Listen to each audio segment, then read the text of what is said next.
Okay, so let's unbox this Transformers Kingdom War for Cybertron Trilogy Warpath. I have my trusty unboxing knife with me again. Let's see if we can do this without causing any issues. Now there appears to be a seam here to cut. I say a seam, I mean a bit of sellotape, and there's another piece here. And I think that's it. Yep, there's not another bit on the side. So this has got one of those annoying pull-in flaps. I hate these things. They just seem to create... They always seem to rip and stuff, don't they? They're always very difficult to get out without damaging your box. There we go. I think we've done an okay job there. There's an eye there, look. It's looking at me. Let's open this up. Slide the guy out. Oh, we've got something here. Don't know what this is. It's fallen out. Where was that supposed to be attached to, I wonder? Looks like it was meant to be attached to his foot.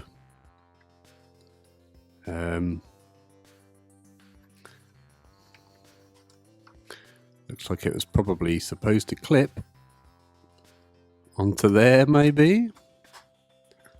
There we go. I fixed it. Well, we have a broken transformer off the bat. So anyway, let's... oh, this is nice. This is very nice. Hadn't noticed that the first time. So let's cut this guy out and make a start. Snip there. Oh, car going past at high speed. He obviously left his oven on. Snip there. Another snip there. Another snip there. I think that is him given the snip in all the places. Is there some more on the legs? No. Okay, let's slide him out of the way. So also in the box we have our typical warnings gumph, and we have our instruction manual. This time it's in a nice green colour as opposed to the reds and purples from the last lot. There's less to see on this one actually as opposed to the last ones. This is more concise and more clear than the Earthrise line. I think I prefer this. And tags falling out. We have this piece here hiding in the bottom of the box. I don't know if I can get that out very easily. Easier to snip or cut this little one. Let's see if I can just get my snips out. Oh, there we go. That's what we wanted. A random piece of plastic. So we have this here now. Inside there, where that circle was, we have a Dinobot. And apparently he is a Predacon. Someone told me that these are actually stickers. Ah yes, look, if we peel it away, we can see some more dinosaurs. We can see a spider there at the top, a dinosaur, a scorpion, a rat, and a bird up the top, and a cheetah on the side. I'm going to put that back because I don't want to open that up. I'd like to keep this because I think this looks nice. Also, I have no idea where I would put a sticker at my age.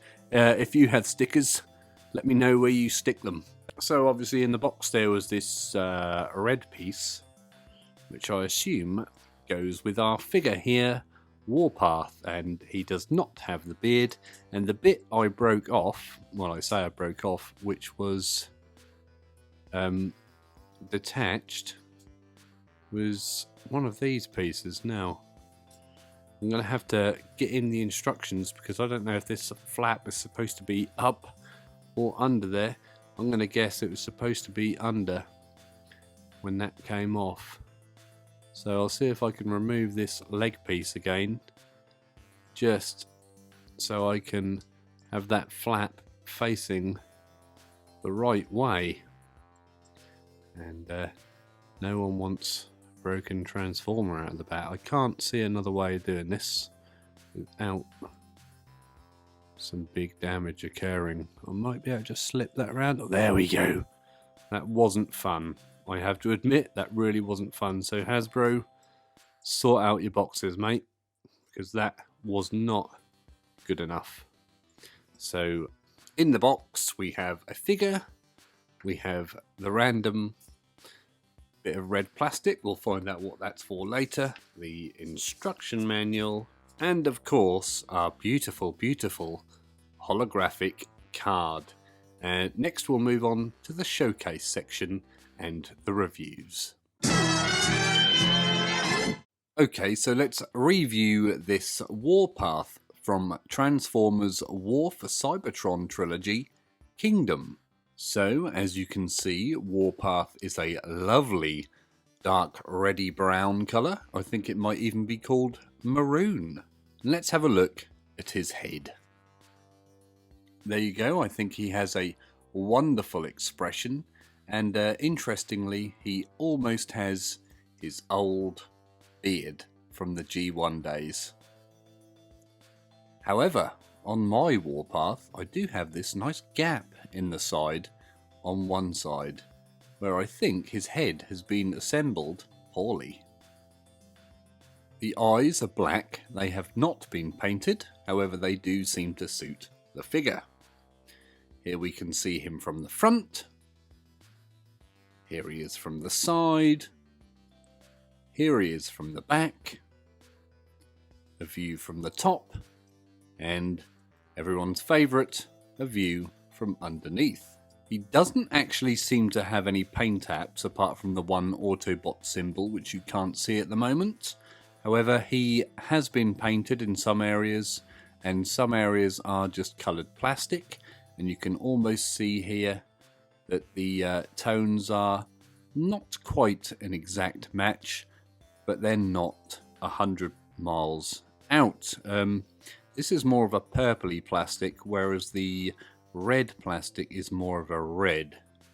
I think this white area here is also painted. However, I may be wrong. The sculpted detail is very nice. You can see the tank treads are pretty damn good. The panel lines on him I think are also very nice.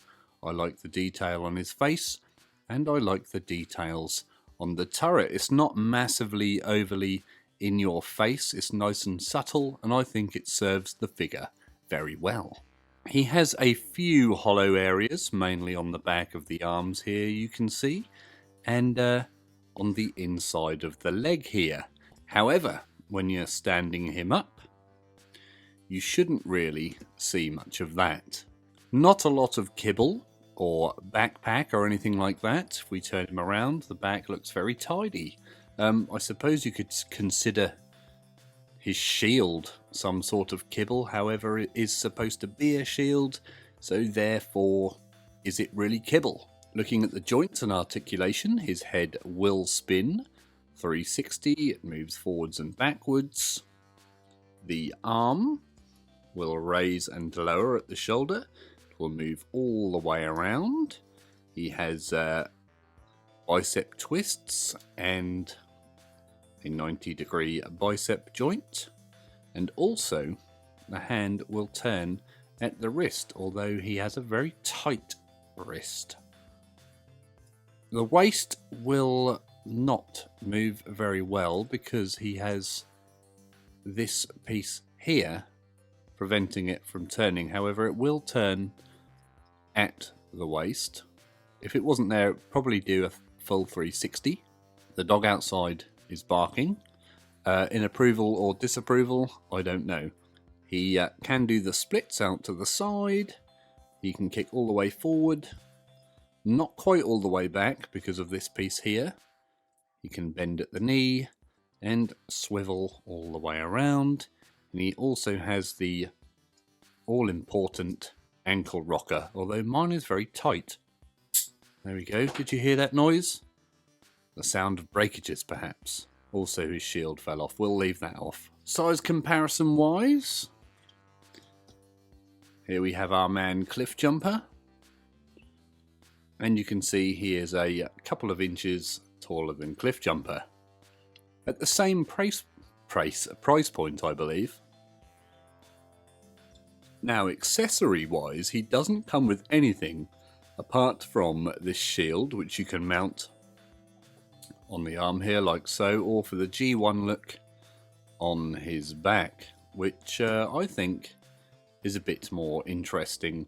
He doesn't come with a gun, which I find a little disappointing. However, his chest gun will still extend in robot mode. Therefore, does that count as a weapon? You tell me. Anyway, looking at the shield, it literally is just a one-piece piece of red plastic. Therefore, there's not really a lot to say about it, but it does have some nice detail on the inside, and obviously the peg, which you can peg anywhere. Now let's have a look at him in his alt mode. Okay, so let's transform Warpath. So first of all, take this shield off his shoulder and put that to the side. Now step one is you turn him around and you pull this piece down the back. Like so. And then step two is you locate this piece underneath and push it up under, which isn't as easy as it looks. There we go. Lift this up. Then step three is we open this out. There we go. And then step four is we push it down over the piece we opened at the start, like so. Step 5, we open the hinges of the arms where the tracks are. There's one, and we'll do the same the other side. There we go. Step 6 is one of my favourites. You pull his barrel out. Just like so. Marvellous. Now step 7 is you open this compartment at the back. Step 8 is you push his head into the compartment we just opened. Then step 9 is we slot it back up again. Now step 10, these are the bits you saw broken in the unboxing. These leg flaps unfold. 1, 2. And step 11, we give him a bit of the splits. And then step 12, so we turn the leg to face outwards. And then step 13 is while holding the legs, we turn them back inwards on that hinge.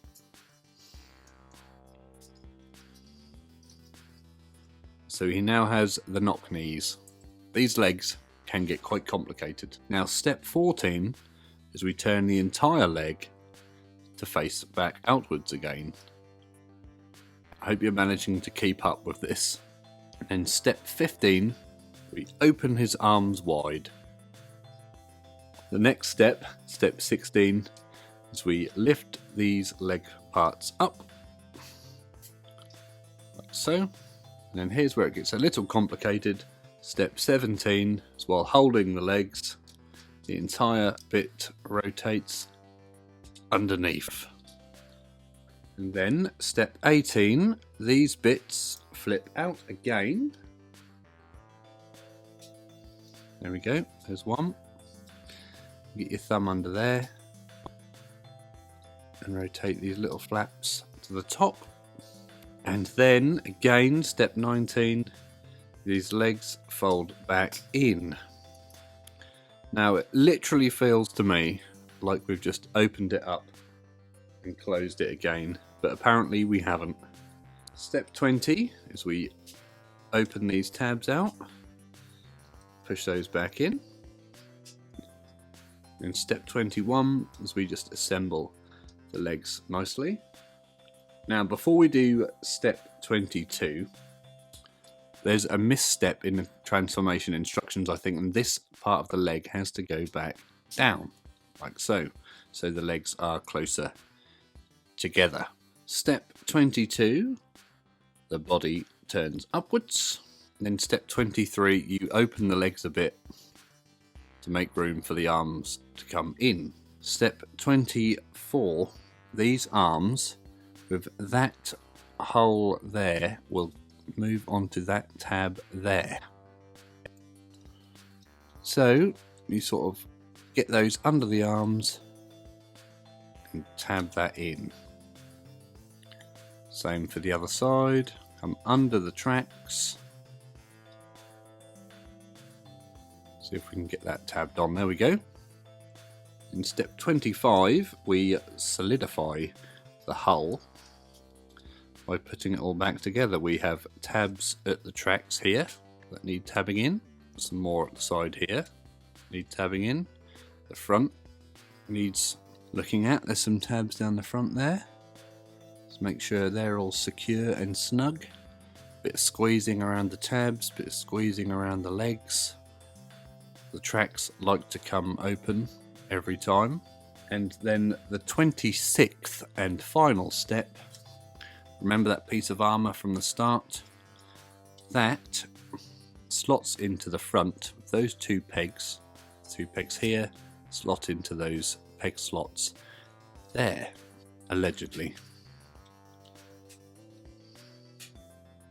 So that is Warpath transformed. And here we have Warpath in his rather fetching tank alt mode. Here we can see it from the side. Here we can see it from the rear. Here it is from the other side, the front, the top, and underneath, because I know some of you guys like to look underneath these things. Now this time we can actually see the Autobot symbol there on the front.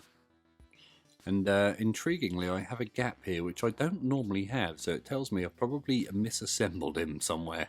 Now again, in tank mode, the sculpted detail is very nice. I especially like the tracks, even if I always do seem to end up with a gap here.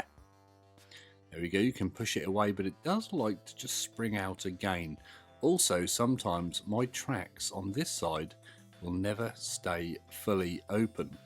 They are supposed to tab in here, which you can see, but they don't like to stay put. Other than that, I think it looks quite good. Again, the detail is quite good. We don't have a lot of hollow bits apart from the siege ports, of which there are many. There's a couple of holes in the tracks there. Again, a siege port in the rear. And if you look in the front, there's a bit hollow in there, and also there's some strange gappage going on down there. However, from a distance it doesn't look too bad. Nicely, the turret will spin when in alt mode, which is of course very nice, and elevate. And oh, is this traverse? I think there's a correct term for that, elevation and traverse, but it goes up and down. However, the barrel hasn't been drilled, and it's perhaps something I might want to do later. Drill a hole in that barrel. He rolls quite well on his 4 caster wheels. Although, because I have a bent one at the back, it doesn't roll perfectly. I think if this went together a bit better and was a bit more solid, it would actually roll better. However, the caterpillar treads do not move, which I think is a shame, because if I'm going to have a tank, I want tank treads. I don't want fake tank treads. But then again, if it was that, it would be a very expensive Warpath figure indeed. So there you have it. There is Kingdom Warpath, and I'm intrigued to hear what you guys think of this figure.